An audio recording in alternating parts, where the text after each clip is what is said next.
Hello, hello, hello. I hope you've had an incredible week. I hope you're having a lovely full moon day today. It is here right now. Oh, wow. Wow, wow, wow, wow, wow, wow. Just came in off of the Sunday circle. I had planned to record this before, but it came through afterwards. It felt like a healing, to be honest. So thank you.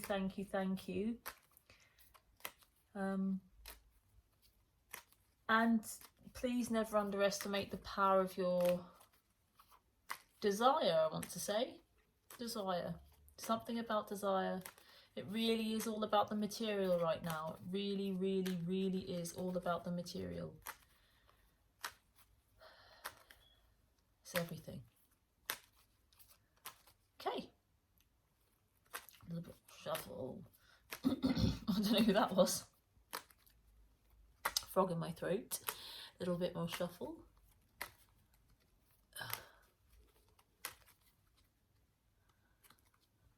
One, two, three. Ooh, what a little three there. Bottom of the deck is the Wheel of Fortune.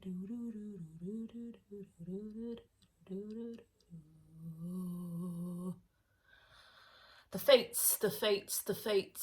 Still here, was here last week. The fates are always in control. There's something very divinely destined unplaying right now. Unplaying? Outplaying. Playing out right now. Doesn't matter which angle you look at it. I don't know why I'm doing like Twilight Zone, but it feels a bit Twilight Zone to me. It feels a bit magical. First card for you, three of... Oh, okay, let me work this shot out now. First card for you, three of one. Second card for you, the Emperor. Oh, this is interesting. Third card for you, Nine of Swords. Fourth card for you, Seven of Cups. Let's move these up a bit. First card for the Mirror, Page of Cups. Second card for the Mirror, Ten of Swords. Second card for the Mirror. Third card, it's the second card for the Mirror. Five of Cups. Fourth card for the Mirror, the Star. Okie dokie. Gosh, so glad. It was incredible. Not pain, discomfort earlier. Thank goodness it's passed. I've been healed. Really appreciated that healing. So, holding as I like to call it. So, let's go. Three of Wands. Receiving the goods. Receiving the goods. Make sure your arms are open to receive. Now. The messages are coming through. Your mirror is delivering you messages of love. Guess what? You don't get to decide what a message of love is from your mirror. It's the mirror, that's the point. It's showing you yourself. So if the mirror says it's love, it's love. So whatever they give, I feel like the messages know that they are giving you love even when it seems like it's not to you. Because this Page of Cups is earnest and true. He can be immature. It can be a bit of an immature energy, but that doesn't mean it's not real. There's an even more of a realness or an unconditionalness to the communication and the love and the generosity and that extra little fish there because of this immaturity or the naivety. So I feel like it's saying receive naive love, understand that it is not naive, understand that it's wise. So it's like this love of a child. It is so pure. It's the most powerful. It just is. The perspective, the communication, and the generosity of a child, or that childlike energy, is so in its receiving. If you allow yourself to receive it, and it's here and coming, it's going to happen this week. If you can allow yourself to receive it, it will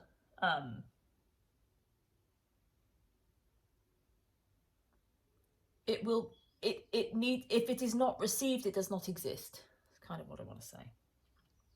So be careful not to judge it before it's been received, because it's in its receiving that it becomes whole. Wow, Emperor, boom. Masculine energy, embodied Father, God. Clear, present, protective, powerful.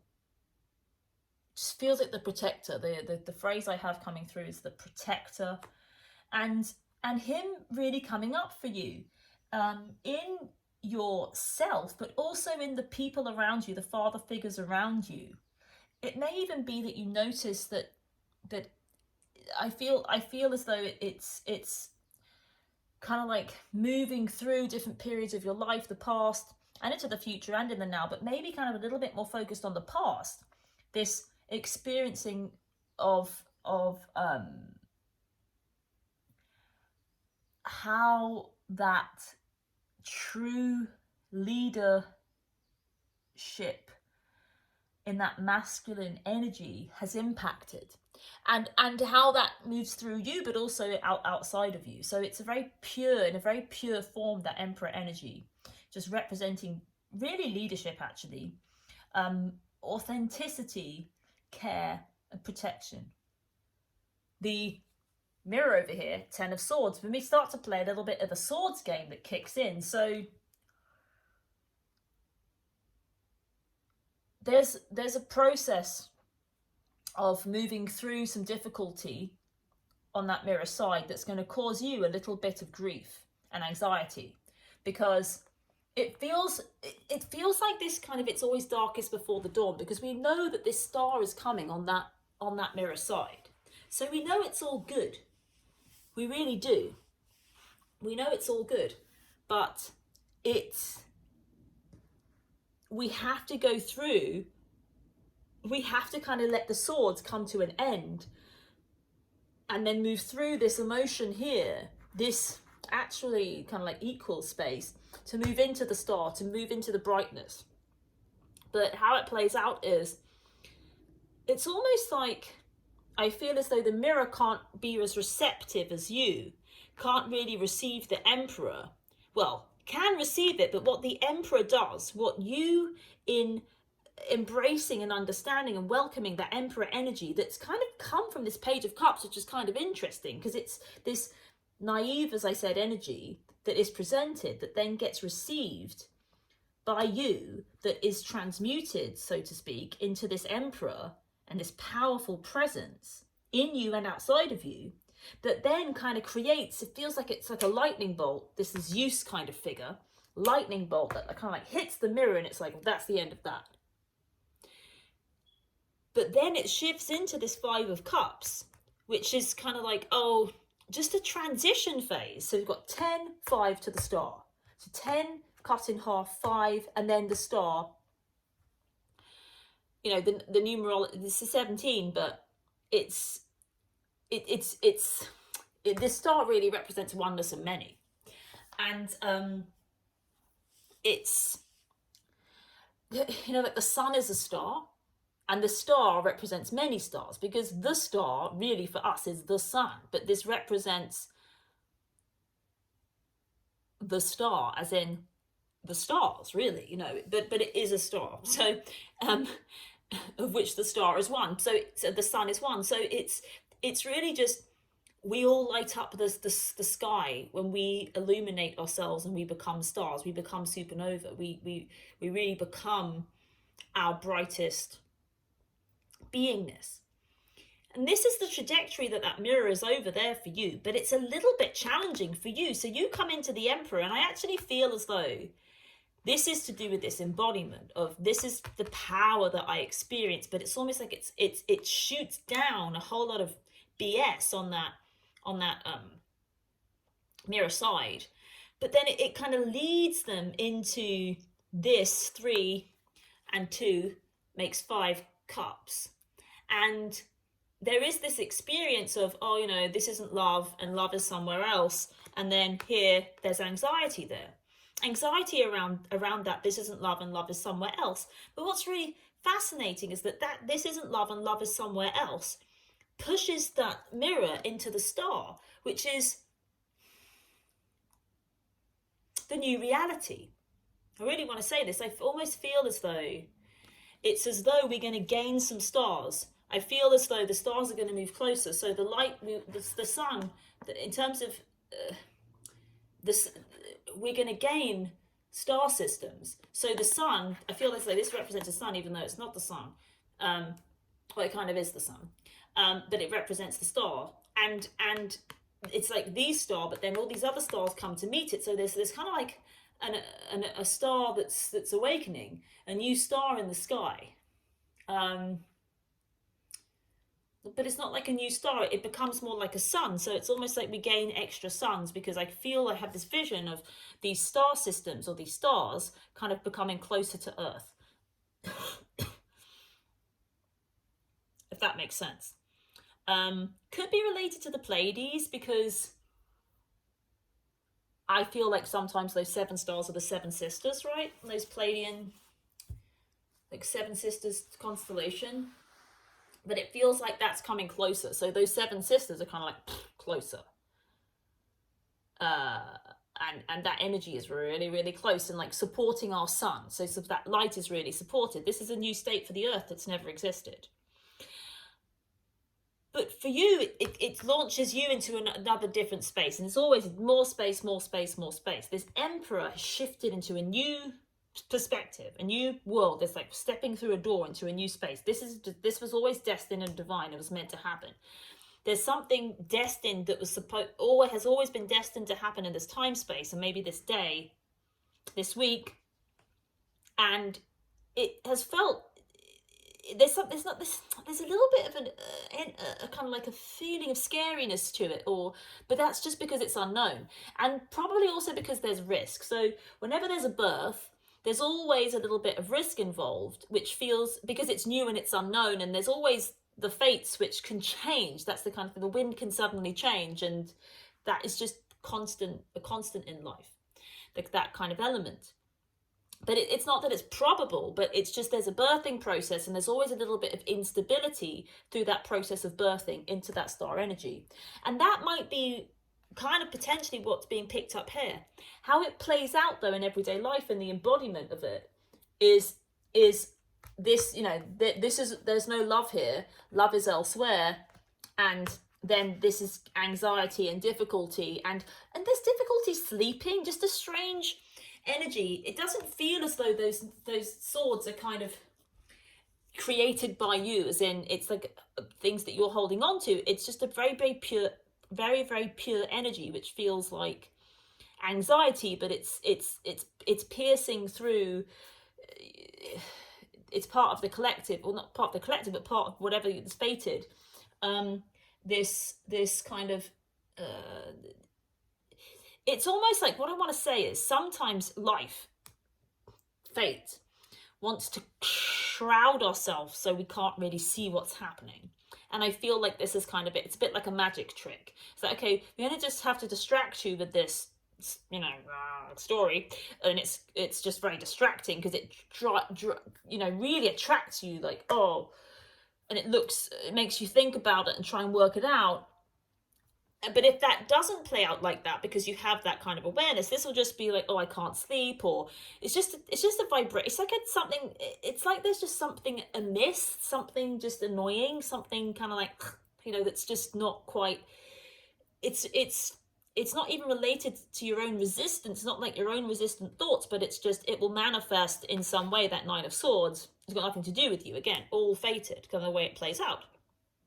It could be in response to this. There's a myriad of narratives that can be wrapped around it. But essentially what the point of the story is to kind of distract you enough. And negativity is very distracting. And this is kind of why this is playing out for the mirror too. That negativity is very kind of almost compulsive. And just be aware of that. The negativity is compulsive. Don't resist it. It's fated.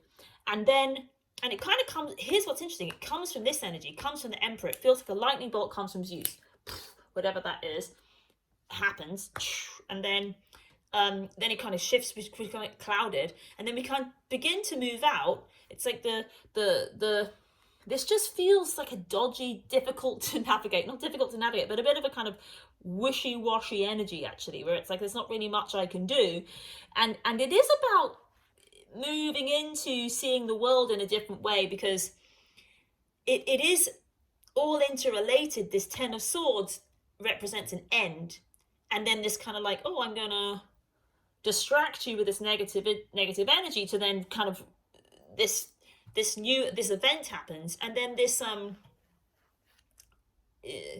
of like experience for you of, oh, I'm feels like you can see the self, separate, kind of really understand the self in this kind of separate space, and then just see the different parts of your emotions and your feelings in the world and how it kind of goes, in relationship to this 5. How do I feel about this? How do I feel about that? But it's not it's a big eye. It's seeing the self from this kind of slightly objective position. So you can, because it all feels very objective, because he's kind of like this father God energy, which can kind of is kind of like an overseer.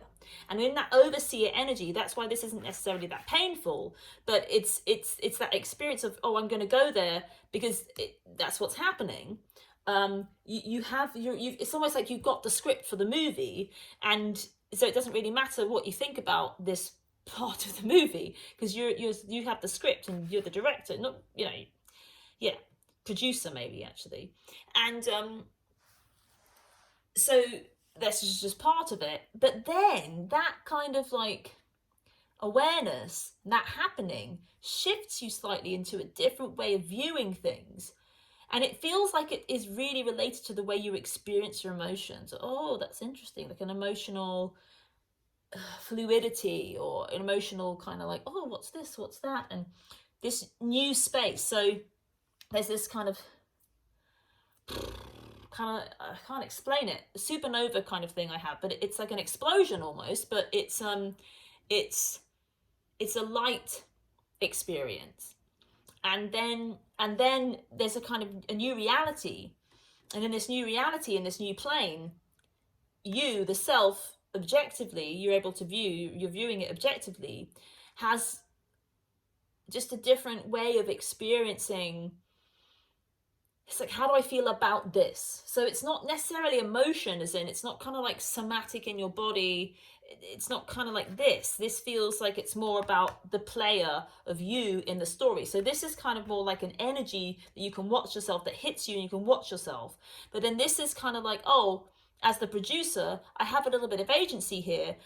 Oh, this character's actually shifted. I've seen the rushes and I watched this scene. And now that, oh, I see, oh, that character of me, that shifted slightly. Oh, so how does that character, oh, okay, it's interacting there. And just a little bit more curiosity and this curious energy that's kind of revealing all these things in the cups. It's really fascinating. And on the mirror side, though, there is that star. So it's this starlight, but it's pretty bright. It's kind of, moon just poking in to say hello, because it's full moon today. It's that star, kind of supernova is what I want to call it, is just kind of like that brightness. And then it's just revealing, it's revelation. And that moon, revelation, things being revealed, and in the capacity that I explained. There it is again. I mean, this 8 of Cups is just the kind of card of the moment. Keeps coming out. Related, after the 7 and to the star.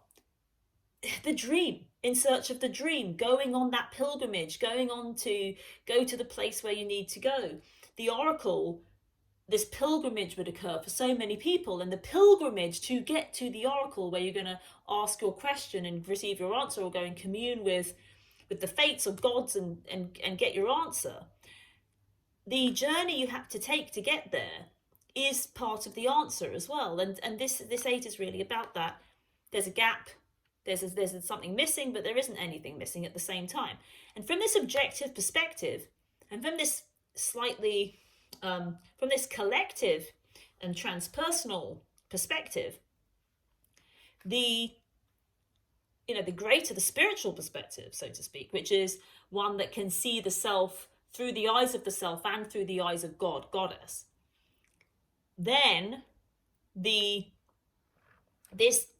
is a conscious journey I consciously choose to take this journey, which is going to prove to me and show me that I have everything I need already. I am aware that there is no lack, that there is nothing missing, but that doesn't mean I go on the journey, because that is life.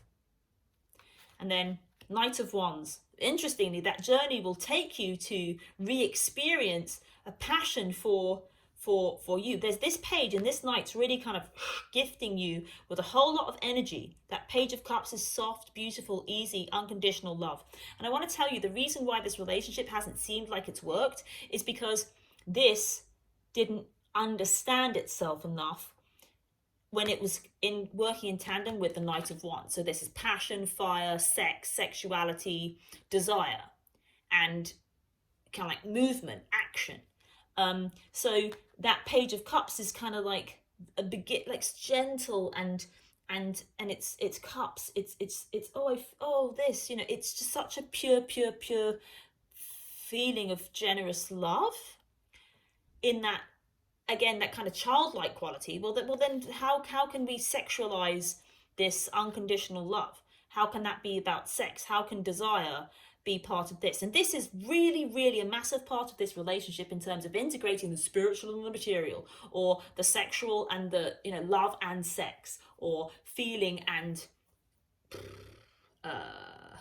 instinct, or, you know, or I want to say, I don't know, it's not instinct.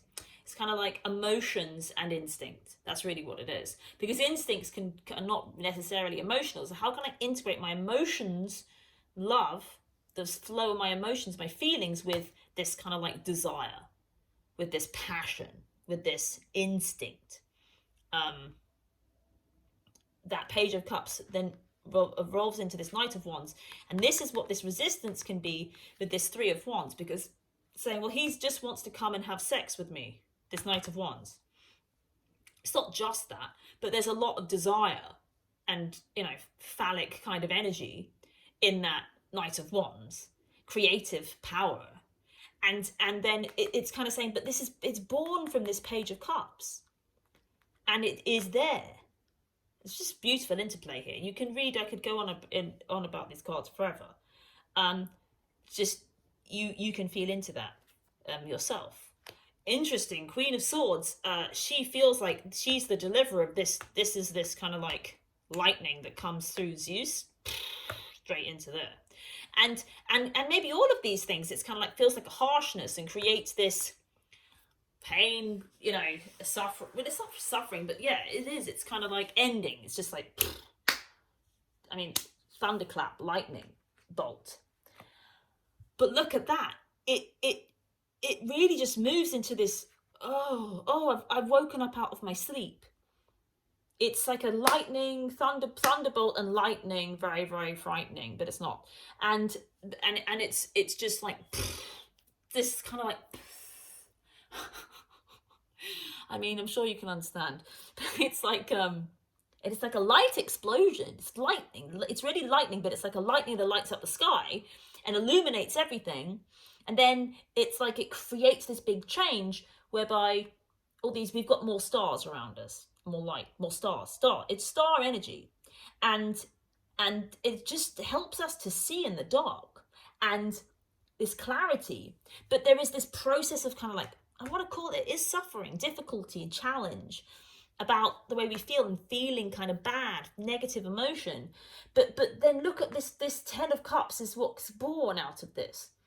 Oh, I get it. I really do get it. The only thing that I want here to gift to you is the whole package of balance.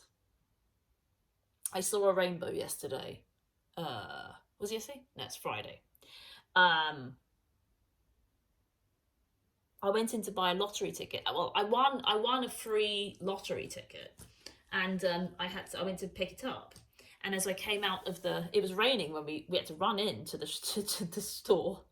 And when I came out, it wasn't raining anymore, and there was a massive rainbow that I could see from end to end, which I took to mean good luck. And then the Wheel of Fortune there again. This is all about good luck, lucky things happening. Wish upon a star. Here's the Wheel of Fortune representing luck, and then the rainbow and the 10 of Cups.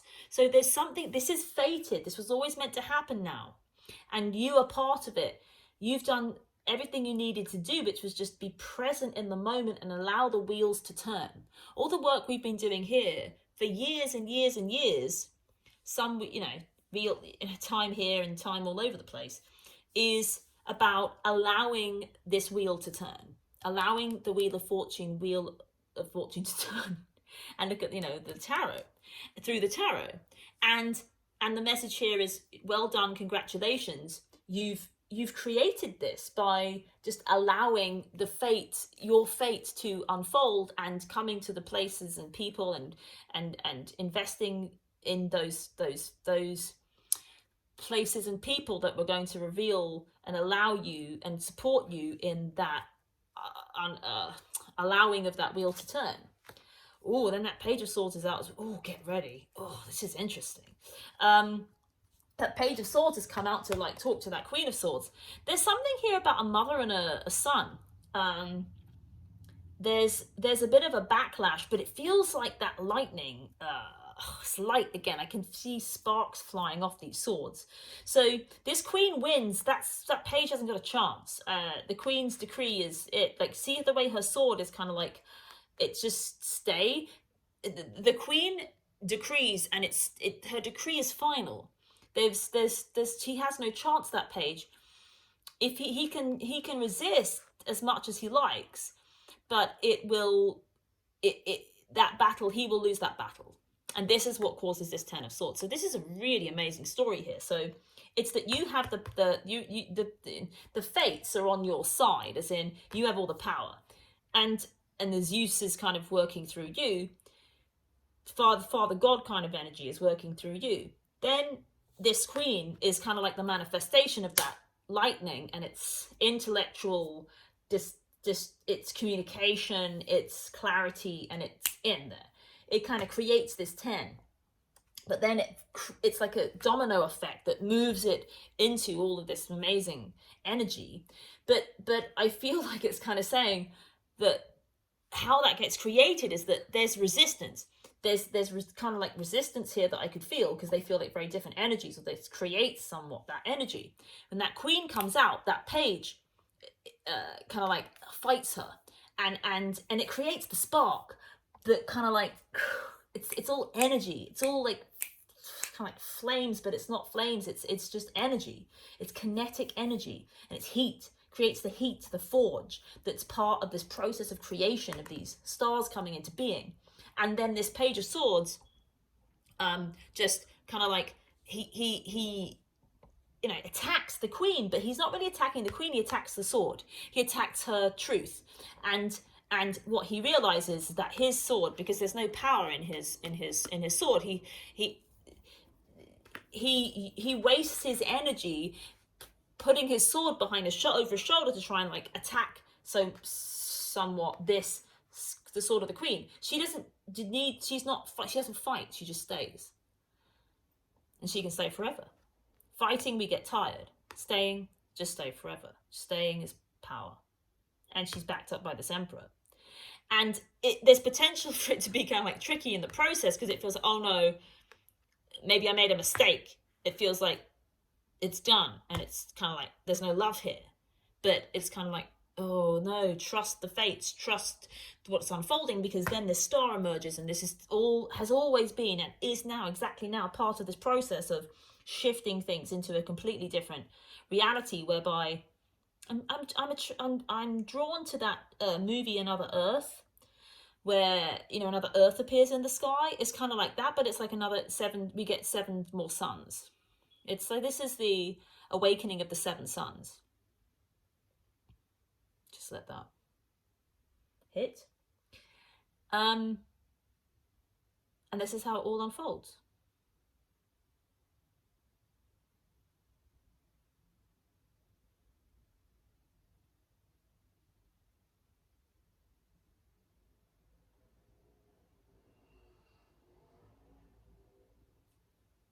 So amazing. Okay. I will just let you bathe in the glory of your own light. Feel it on your face.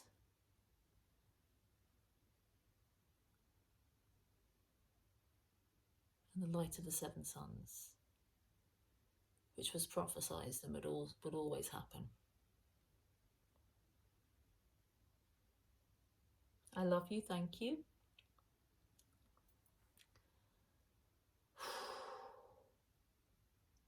This is really new and awesome. Wow. Thank you. Thank you, thank you. Oh, it all makes sense. It's always coming into sense making. See you next week. See you on Monday, goddesses.